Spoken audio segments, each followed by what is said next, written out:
इसी प्रकार अन्य प्रसंगों को श्रवण करने के लिए महाराज श्री के एकमात्र अधिकृत ऑफिशियल यूट्यूब चैनल को सब्सक्राइब करके बेल आइकन को अवश्य दबा दें।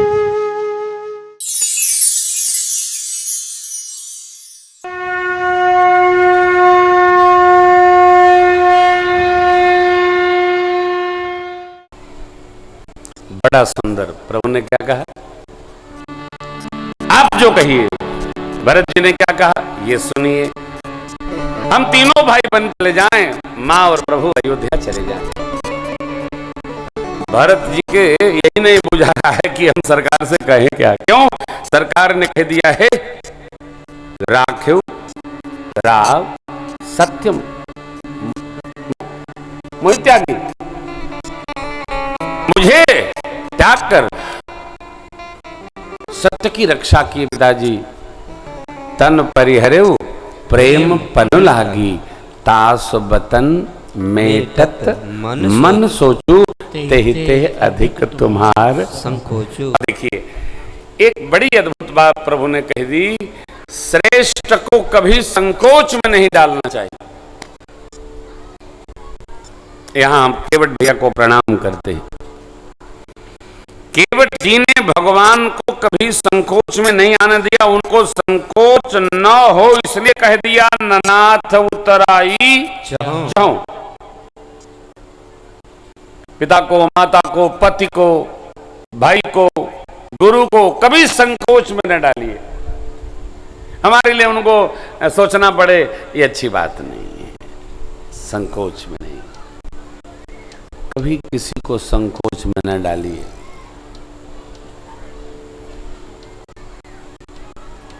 मेरे जो अंतरंग लोग हैं पूरे देश में, मैं कहता हूं, देखो भाई, कभी आ गया ना तो संकोच में न रहिएगा। जो है वो खिलाइए, भूजा रस खिलाइए।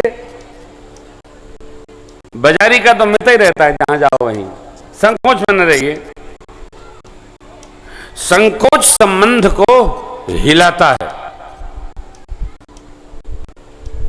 भगवान ने क्या किया, आगे प्रसंग है, प्रीत कीन्हि प्रीति कछु बीच न राखा। भगवान ने कीन्हि प्रीति कछु बीच न राखा, लक्ष्मण राम चरित सब ढाका। लक्ष्मण जी ने राम जी का चरित्र माने स्वभाव कहा। क्या? ये भगवान का स्वभाव है। सुग्रीव जी, ये समझ लीजिए, संबंध को चलाते रहने के लिए स्वभाव जानना बहुत आवश्यक है। भरत जी के समझ में कुछ नहीं आया तो भरत जी ने अपना सब कुछ भगवान के कर कमल में समेट दिया। कह जेहि विधि प्रभु प्रसन्न मन हो, करुणा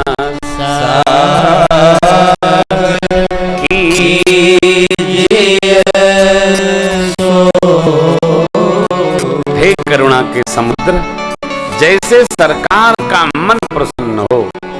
हमने जो कहा उसको एक तरफ रखते हुए, जैसे आप प्रसन्न हो। राजी हैं हम उसी में जिसमें आपकी रजा है। यही साधक का कर्तव्य है। सरकार ने मुझे दायित्व दिया, मैं नीति धर्म का क्या विचार करूं? हम तो अपने स्वार्थ की बात ही कहेंगे। क्यों? आर्त जीव विचार शून्य हो जाता है। स्वामी की आज्ञा पाकर सेवक उत्तर दे, प्रति उत्तर दे, उस सेवक को देखकर लज्जा को भी लज्जा आती है। प्रभु, सरकार के सिर चरणों की सौगंध है। जगत में मंगल का केवल एक ही व्यवहार है। अब भरत जी ने कहा, प्रभु प्रसन्न मन सको चित जी, जो जिया सो सिर धरी धरी कई सब मिटे अनट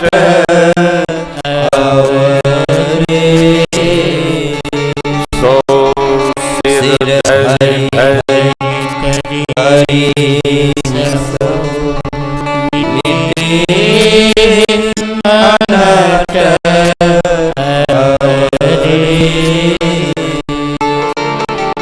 प्रभु ने भरत जी को कहा, भरत जी ने प्रभु के ऊपर दिया, प्रभु के कर में, प्रभु के चरण में समर्पण दर्शा दिया। प्रभु का मन जैसे प्रसन्न हो, सरकार जो सोचे वही सोचना, सारी अवरेव का समापन हो जाएगा, सारा अमंगल मंगल हो जाएगा। कब? प्रभु की जो आज्ञा हो। देवताओं ने ऐसा सुनकर पुष्प की वृष्टि के चित्र को काहे, अब भगवान जो कहेंगे समझाएंगे, भरत जी उसका पालन करेंगे। इतने में जनक जी महाराज के दूतों का आगमन हुआ है। गुरुदेव भगवान को प्रणाम किए दूत, कुशल क्षेम पूछा गुरु जी ने। दूतों ने आपकी कृपा है, सुख कुशल है महाराज, नहीं तो अवध नरेश के साथ सारी कुशल चली गई। जनक जी के आगमन की कथा सुनाए दूत लोग, परमात्मा ने सुना, अवध समाज फिर प्रसन्न हुआ। क्यों? जनक जी महाराज आएंगे, 4 दिन और अधिक रहना होगा। मां सुनैना और कौशल्या जी का मधुर संवाद हुआ है। देखिए, बेटी के ऊपर थोड़ा सा कष्ट आता है तो हम लोग कितने दुखी हो जाते हैं। आप जरा सोचिए, सियाजू जब ब्याह करके आई मिथिला से अवध में, तो जो आव भगत स्वागत हुआ हो मानस में, तो उसका वर्णन नहीं है। पुष्प पर पग रखकर माता जी को डोले से उतारा गया है। पुष्प पर वो सीता मैया जंगल में बिना पनही के प्रभु के संग में चल रही है। रत्नों से सुसज्जित मैया जानकी आज मुनि वसन में प्रभु के साथ श्री अवध से चलकर चित्रकूट के दिव्य क्षेत्र में विचरण कर रहे।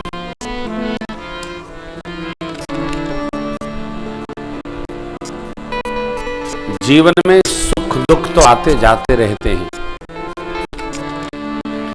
परंतु दुख आवे तो हम पलायन करें, ये स्वभाव नहीं होना चाहिए।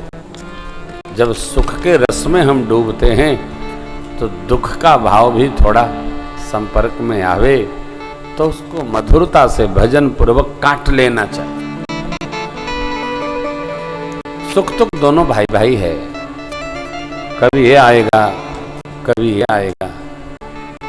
कोई भजन है, राही मनवा दुख की चिंता क्यों सताती है, दुख तो अपना साथी, दुख तो अपना साथी है। ये भी जब जगदीश और जगदम्बा के ऊपर आकर ये स्थिति बन गई तो हम आप तो जीव हैं। कौशल्या मां ने सुनैना मां से ये निहोर किया, महाराज से अवसर पाकर, और ये निवेदन करेंगी कि राम जी लक्ष्मण जी को अयोध्या भेज दें, भरत जी को अपने संग ले लें।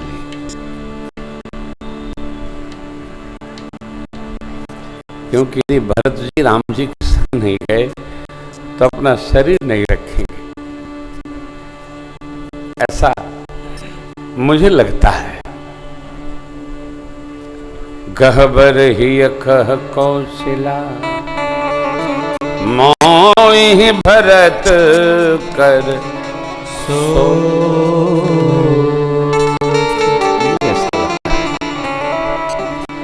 माँ अपने सभी बच्चों को बहुत अच्छी भांति जानती है, कौन कैसा है, कौन सरल है, कौन विरल है, कौन सज्जन है, कौन उदंड है। मैं समझा, वे बात सरल नहीं है। विदा होते समय सुनैना मां श्री जी को भी साथ ले जाने की प्रार्थना करती हैं। बड़ी अम्बा ने सियाजू को सुनैना मां के साथ में विदा कर दिया। मिथिला समाज ने जैसे सुना है, श्री किशोरी जी भी आ रही हैं सुनैना जी के साथ। अरे जो लोग गए थे मिथिलावासी हो, बेहवल हो गए, दौड़कर बिटिया से अंक लगने लगे, भेंट करने लगे, लाड़ लड़ाने लगे। दिव्य श्रृंगार पूर्वक जिस बेटी को विदा किया था मिथिला ने, आज उसको तपस्विनी के वेश में मिथिलावासी जो गए थे देख रहे हैं। क्या कहे, विधि के विधान को, रचना को, योग संयोग और वियोग को, सुयोग को देखिए। गुरुदेव भगवान वशिष्ठ जी के पास मिथिलेश बैठे कुछ मंत्रणा कर रहे थे। सेवक ने बताया कि स्याजू भी अपने पक्ष की ओर आई हैं। प्रेम की पाहुनी को बातें जान जनकराज बिटिया रानी से मिलने दौड़ पड़े हो, दौड़ पड़े। वैदेही ने पिता को आते देखा तो बेटी भी बाप से मिलने दौड़ पड़ी। हृदय से लगाकर अपनी बेटी लाडली को तपस्विनी के वेश में देखकर पिता जनक के मुख से ये शब्द फूट पड़े, पुत्री पवित्र किए कुल दो,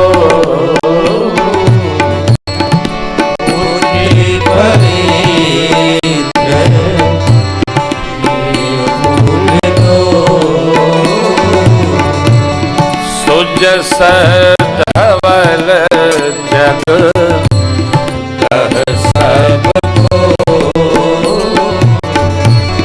सुजस धवल जग कह सबको, चित सुर सरी कीरति सरितो, सुर सारी कीरति सरितो, गवनो कीन विधि अंड करो, गवनो कीन विधि अंड करो,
प्रेम की पावनी को नहीं विदा कर रहे थे मिथिलेश जिस लाडली को, उनको तपस्विनी के वेश में देखकर बाप के मुख से निकल ये पंक्तियां, क्या बेटी आपने दोनों कुलों को पावन कर दिया।